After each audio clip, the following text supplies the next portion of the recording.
नमस्ते, मैं दिनेश कुमावत। आज बात करते हैं प्रतिरक्षी के बारे में कि प्रतिरक्षी किसे कहते हैं, प्रतिरक्षी की संरचना क्या होती है और प्रतिरक्षी करते क्या है।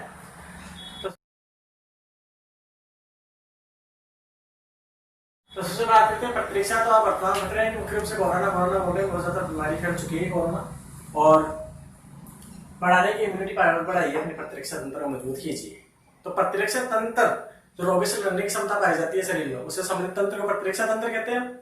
तो उसकी जो इकाई होती है वो प्रतिरक्षी होती है। तो आज हम प्रतिरक्षी के बारे में बात करेंगे।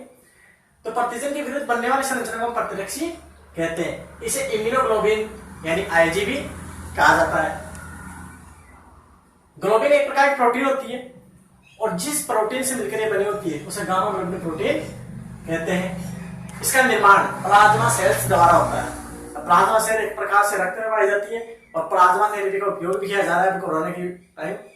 इसके अलावा इसमें प्रतिजन से जो क्रिया करने के लिए जो विशेष क्षेत्र होता है उसे पेराटॉम बोलते हैं। पेराटॉम का मतलब होता है कि प्रतिजन से क्रिया करने वाला भाग, यानी प्रतिरक्षी का वह भाग जो प्रतिजन से क्रिया करता है उसे पेराटॉम कहते हैं। अब प्रतिजन क्या है, एंटीजन क्या है। एंटीजन की बात करें आप,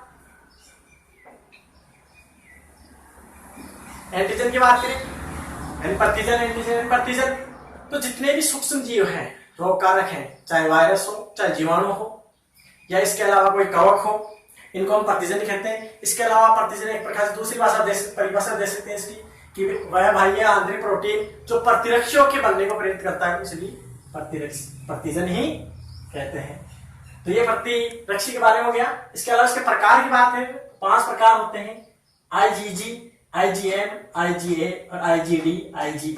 जो एलर्जी में काम करती है। आईजी आप जानते हो माता के दुग्ध में पाए जाते हैं, और माता जब बच्चे को जन्म देती है तो उसका जो प्रथम स्तनीय होता है, दुग्ध होता है, वो शिशु को दिया ठीक है, लाभदायक होता है, क्योंकि उसमें जो प्रतिरक्षी का प्रकार पाए जाते हैं वो आईजीए होता है। तो आज हम बात करते हैं मुख्य से प्रतिरक्षी की संरचना की बात करते हैं कि प्रतिरक्षा की इकाई है, रोगों से लड़ने की इकाई है। हमारे शरीर में आसपास में खूब सारे रोग हैं, तो उनसे लड़ने के लिए हमारे शरीर में उसके विरुद्ध बन जाती है प्रतिरक्षी। अगर ये प्रतिरक्षियां नहीं हो तो हमारे कुछ दिन ही मृत्यु हो जाए, हो सकता है शायद हमारा जन्म ही नहीं हो, क्योंकि ये प्रतिरक्षियां तो एक प्रकार से इम्यून सिस्टम को मजबूत करती है, यही रोगों से लड़ती है। तो आज बात कर लेते हैं प्रतिरक्षी के बारे में। तो प्रतिरक्षी की बात करें तो प्रतिरक्षी में 2 भुजाएं होती है। एक तो होती है भारी भुजा, जिसको बोलते हैं हेवी।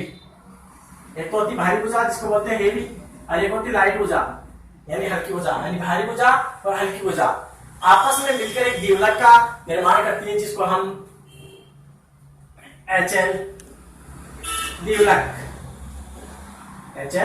द्विवलक भी कह सकते हैं। तो एक भारी भुजा एक हल्की भुजा मिलकर एक द्विवलक का निर्माण करती है। इस प्रकार एक भारी भुजा एक हल्की भुजा मिलकर द्विवलक का निर्माण करती है, इसलिए इसी संरचना में प्रतिरक्षी संरचना HL द्विवलक भी कहते हैं। द्विवलक का मतलब डाइमर, और लक का मतलब 2 लड़ियां। इसमें 2 लड़ियां होगी, एक भारी भुजा एक हल्की भुजा। जो भारी भुजा होती है यानी उसमें अमीनो अम्ल की संख्या, अमीनो अम्ल मतलब प्रोटीन, क्योंकि एक प्रकार की पॉलीपेप्टाइड होती है। पॉलीपेप्टाइड का मतलब होता है कि प्रोटीन से मिलकर बनी हुई, यानी जिसमें एमिन और कार्बोक्सिल के मध्य जो बंध पाया जाए उसको पेप्टाइड बंध कहते हैं। वो सारे बंध हो तो पॉलीपेप्टाइड बंध बोल देते हैं। एक प्रकार से पॉलीपेप्टाइड होती है। तो ये जो प्रोटीन होती है एक प्रकार की, क्योंकि हमने बताया कि ये गामा ग्लोबुलिन प्रोटीन की मिलकर बनी होती है। तो प्रोटीन क्या है, एक प्रकार की इसकी जो इकाई है प्रोटीन की, जो अमीनो अम्ल होती है, तो अमीनो अम्ल से मिलकर बनी होती है। तो जो भारी भुजा होती है उसमें अमीनो अम्ल की संख्या जो होती है 440 होती है। 440 अमीनो अम्ल होते हैं। और जो हल्की भुजा होती है उसमें इसके आधे होते हैं, लगभग 220। तो जो हल्की भुजा होती है उसमें 220 होते हैं। तो मैं साइड में लिख रहा हूं यहाँ पर, बड़ी वाली में यानी H वाली में और L वाली में। भारी भुजा में 440 और हल्की भुजा में 220 अमीनो अम्ल से मिलकर बनी होती है। इसके अलावा संरचना की बात करें तो ये हल्की भुजा और भारी भुजा, और दोनों भारी भुजा आपस में सल्फर बंध द्वारा, ये आपको दिख रहा है एस का मतलब यहाँ पर सल्फर है, तो सल्फर बंध द्वारा मिलकर जुड़ी होती है, इसलिए 2 है, इसलिए डाई सल्फाइड बंध कहा जाता है। यानी हल्की भुजा और भारी भुजा और दोनों भारी भुजाएं आपस में जिस बंध द्वारा आपस में जुड़ी रहती है उस भुजा को हम क्या बोलते हैं, उस बंध को हम क्या कहेंगे, डाई सल्फाइड बंध कहेंगे। ठीक है। इसके अलावा बात करें हम, यहाँ जो क्षेत्र दिख रहे हैं यहाँ पर, ये ताले के समान है, जैसे हम ताला करें फिट हो जाता है, उसी प्रकार यहाँ जो स्थान है उसको बोलते हैं पेराटोप या प्रतिजन क्रिया स्थल। यहीं पर आकर जो प्रतिजन, यहाँ पर प्रतिजन को फंसाया जाता है और फंसाकर उसको नष्ट कर दिया जाता है। इसी फंसाने के कारण ऊपरी जो हिस्सा है इसका VL का मतलब होता है वेरिएबल लाइट, यानी हल्की भुजा, जिसको वेरिएबल का मतलब होता है अस्थिर और लाइट का मतलब हल्की भुजा। तो ये ऊपर वाली जो हल्की भुजा है अस्थिर होती है, अस्थिर होने के कारण ये आसानी से प्रतिजन को, यानी जितने सूक्ष्म जीव है, जो भी है रोग कारक है, उनको फंसाकर नष्ट कर देती है, इसलिए अस्थिर भाग कहा गया है। जबकि यहां से लेकर यहां तक जो हिस्सा हो गया है, यानी कार्बोक्सिलिक समूह की तरफ, उसको हम बोलेंगे स्थिर भाग, यानी FC का मतलब क्या होता है, FC का मतलब होता है फ्रेगमेंट कांस्टेंट, और FAB यानी अस्थिर भाग को बोलते हैं FAB का मतलब होता है फ्रेगमेंट एंटीजन बाइंडिंग।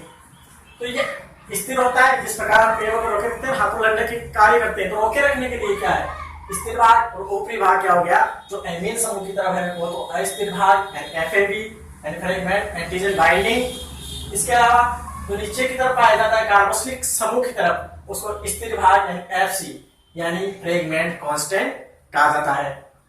इसके अलावा बात करें, ये दोनों भुजाएं आपस में जिस संरचना द्वारा जुड़ी होती है, जिस प्रकार गेट पर आपको ध्यान हिंज लगा होता है जो गेट को रोके रखने का कार्य करता है, इसी प्रकार ये है हिंज इन दोनों को रोके रखने का कार्य करता है। तो ये ऊपरी जो भारी भुजा हो गई यानी VH यानी वेरिएबल हैवी। वेरिएबल हैवी की बात करें, हैवी का मतलब ये भारी, वेरिएबल का मतलब अस्थिर। तो ये अस्थिर भुजा है, ये स्थिर ऊपरी हिस्सा अस्थिर हो गया। नीचे वाला जो C का मतलब कांस्टेंट, H का मतलब हैवी, तो इसको CH1 CH2 CH3 कह सकते हैं। आप यहाँ पर C का मतलब कार्बन या हाइड्रोजन मत समझिए, ठीक है। इसके अलावा बात करें हम, ये प्रतिरक्षी जो है द्विलक की संरचना है यहाँ पर। इसके अलावा प्रतिरक्षी की एकलक, पंचलक, यानी आपको बता दें IG है जो द्विलक होती है, दो लड़ियां होती है, M है, G है, इसमें एकलक हो गई, ये पंचलक हो गई, ये 5 भुजाएं होती है उनमें। तो ये प्रतिरक्षी की संरचना हो गई मुख्य रूप से। तो हल्की भुजा भारी भुजा आ गई, ये प्रतिजन क्रिया इस तरह का डाइसल्फाइड बंध आपस में जुड़ी रहती है, द्विलक का संरचना निर्माण करती है। इसके अलावा स्थिर भाग अस्थिर भाग पाए जाते हैं। आज के लिए इतना से ही काफी है, और हम नेक्स्ट वीडियो में पढ़ेंगे इसके बारे में, अन्य जो भी है इसके प्रकार हैं, प्रतिरक्षी अन्य प्रकार ये कैसे कार्य करती है वो पढ़ेंगे। ठीक है, धन्यवाद।